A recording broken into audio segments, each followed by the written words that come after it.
Oi, gente. Vou continuar aqui falando para vocês, né, sobre a geometria analítica. E hoje a gente vai ver outra forma de calcular, né, de encontrar a equação da reta, que é tendo um ponto e o coeficiente angular. Um ponto pertencente a essa reta e o coeficiente angular dessa reta. Mas antes de entrar nesse método, né, de calcular a equação da reta por essa fórmula, vou explicar aqui rapidinho o que é coeficiente angular de uma reta. Quando a gente fala de coeficiente angular, a gente está falando de declividade. Com relação à reta, né, se você observar, eu estou falando da inclinação dessa reta. Então, aqui, ó, toda reta, ela faz um ângulo alfa, né, com o eixo x. Você observar aqui essa reta assim azul, e a gente tem aqui esse ângulo alfa, certo? A tangente do ângulo alfa é que é chamada, né, de declividade ou coeficiente angular de uma reta, certo? Observe, né, analogamente, que o coeficiente angular, esse valor aqui, ele funciona, né, como se ele fosse o A da função afim, né? Ele mede uma variação. Por exemplo, numa função y igual a 2x mais 5, significa que ele varia, né? Esse 2x, ele varia de 2 em 2, né? O valor da função, certo? E que ela é crescente de 2 em 2 e parte de um determinado ponto, né? Que é o 5, por exemplo. Tudo bem? Então, isso é o coeficiente angular. Nesse primeiro caso aqui, a gente tem um alfa, né? Que é um coeficiente angular, que é um ângulo que está entre 0 e 90 graus, tá? E aí, nesse caso, a gente tem uma reta que é crescente, certo? A gente teria um coeficiente angular positivo. Observe aí, ó, que se a tangente de alfa, né, alfa é, nesse caso aí, é entre 0 e 90 graus, a gente tem um ângulo no primeiro quadrante e a tangente de alfa vai ser maior do que zero, logo, o coeficiente angular também vai ser maior do que zero. No segundo caso, o que acontece? Quando a gente tem uma reta, né, que o nosso ângulo alfa, ele está no segundo quadrante, né? O nosso ângulo alfa dentro do ciclo, ele seria um ângulo do segundo quadrante, pertencente ao intervalo de 90 a 180 graus, certo? O que acontece aí? A tangente, ela vai ser negativa, né? Já que a tangente é seno dividido pelo cosseno, se você pegar no segundo quadrante, o sinal do seno é negativo e o sinal do seno é positivo e o do cosseno é negativo. Menos por mais vai dar menos, você vai ter uma tangente negativa, certo? Então, em retas crescentes, a tangente é positiva e em retas decrescentes, a tangente é negativa, tá? Nosso terceiro caso aqui, a gente tem uma reta que é paralela ao eixo y, né? Onde o alfa é 90 graus. Como a gente sabe que não existe tangente de 90 graus, né? Então, o coeficiente angular nesse caso, né, ele não existe, já que a tangente alfa não é definida. E por fim, o quarto caso, né? Quando a gente tem aqui uma reta paralela ao eixo x, ou seja, a gente tem inclinação zero, né, com relação ao eixo x. Então, a tangente de alfa, ela vai ser zero, o coeficiente de angular vai ser zero, ela vai ser uma reta que vai passar em cima de um ponto no eixo y, tá? Então, é isso. Vamos entender aqui como que se calcula esse coeficiente angular. O coeficiente angular, ele é calculado por meio do teorema de Pitágoras. Se você tem uma reta, né, essa reta, para ela ser formada, ela precisa de, no mínimo, 2 pontos. Vamos supor que eu vou pegar essas duas extremidades aqui para ser 2 pontos, certo? Um ponto A e um ponto B. Se você observar, você vai ter uma distância aqui no eixo X, né? E outra distância, outra variação aqui no eixo Y, que formam especificamente o cateto oposto e o cateto adjacente. Para formar aqui o nosso coeficiente angular, para descobrir a nossa variação, a gente calcula a tangente de alfa, né? Tangente de alfa vai ser justamente essa variação, certo? Supondo aqui que eu tenha um ponto A e um ponto B, a gente teria aqui as coordenadas, né? A diferença, né? tangente seria cateto oposto sobre cateto adjacente. O cateto oposto aqui nesse caso seria a diferença entre os y2 menos y1, certo? E aqui o cateto adjacente seria a diferença entre os x2 menos x1, que forma o cateto, tá? Seria tangente de alfa, tudo bem? Então, essa forma de calcular o coeficiente angular é a mesma forma para descobrir o A de uma função. Se você tem dois pontos pertencentes a uma função, o que você busca? Você busca a variação, ΔY sobre ΔX, para descobrir, né, como é que está sendo o crescimento ou o decrescimento da reta. Então, vale a mesma coisa, né, para a equação da reta também, certo? Descobrir o A da função é o mesmo que calcular o coeficiente angular numa equação da reta. Exemplo, né? Vamos lá para um exemplo. Calcule o coeficiente angular da reta que passa pelos pontos. Aí eu tenho dois pontos aqui, A3 e 2, B9 e 6.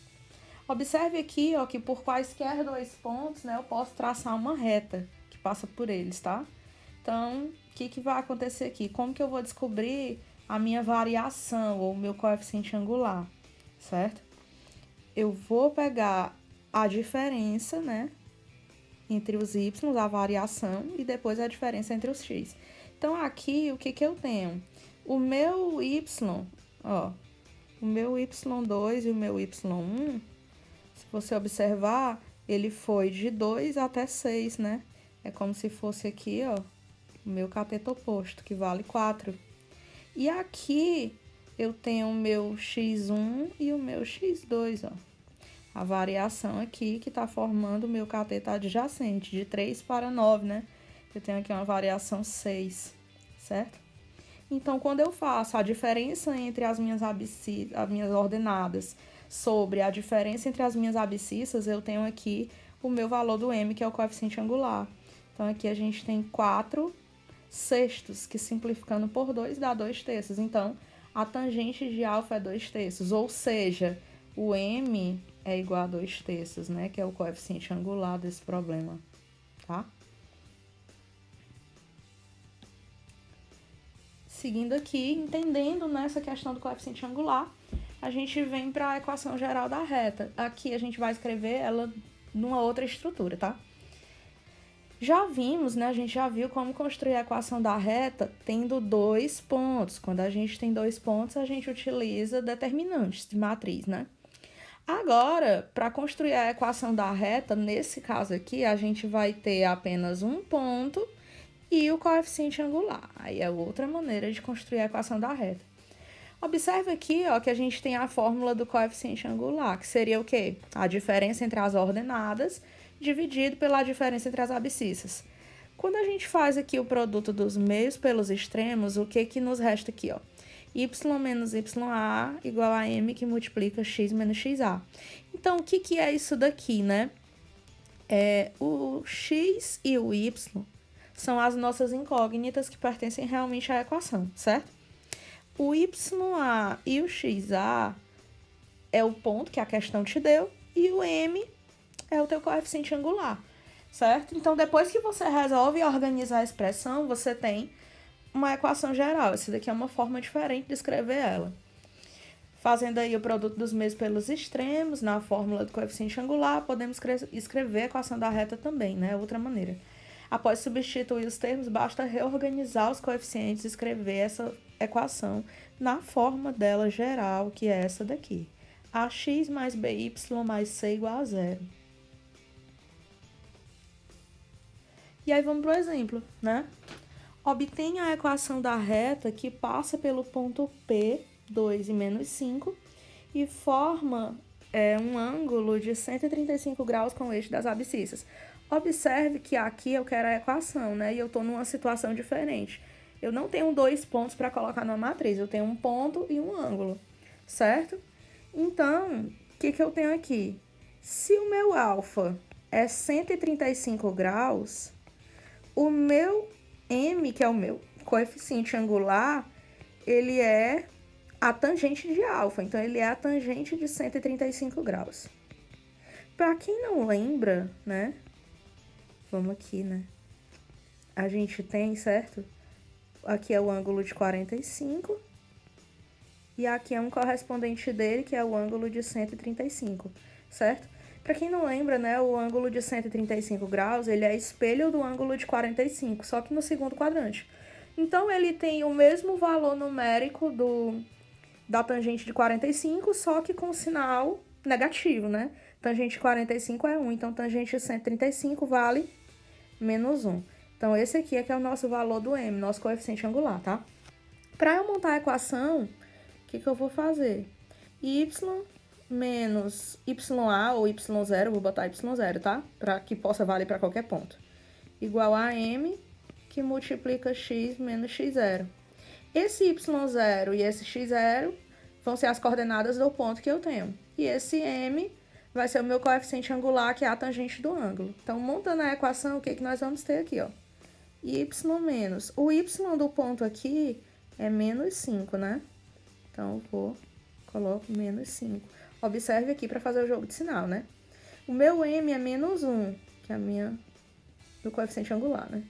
Igual a X, vezes X, né? Menos X0. Meu X0 aqui vale 2. Agora eu vou só organizar a equação e eu terminei a equação da reta. Então, aqui eu tenho Y, menos por menos vira mais 5, igual menos 1 vezes X, menos X, menos 1 vezes menos 2, fica mais 2. Jogando todo mundo para o primeiro membro, né? A gente vai ter X, vou passar logo positivo, mais Y, mais 5, aí esse mais 2 vem para cá, menos 2, igual a 0. Então, a gente tem X mais Y, 5 menos 2, eu vou ter mais 3, igual a 0. Então, isso daqui, gente, é outra maneira, né, de você descobrir a equação da reta ou descobrir a função afim, caso você tenha um ponto pertencente a essa reta e o ângulo que ela forma com o eixo das abscissas. Ou você pode também ter o ponto e direto logo o valor do coeficiente angular, né?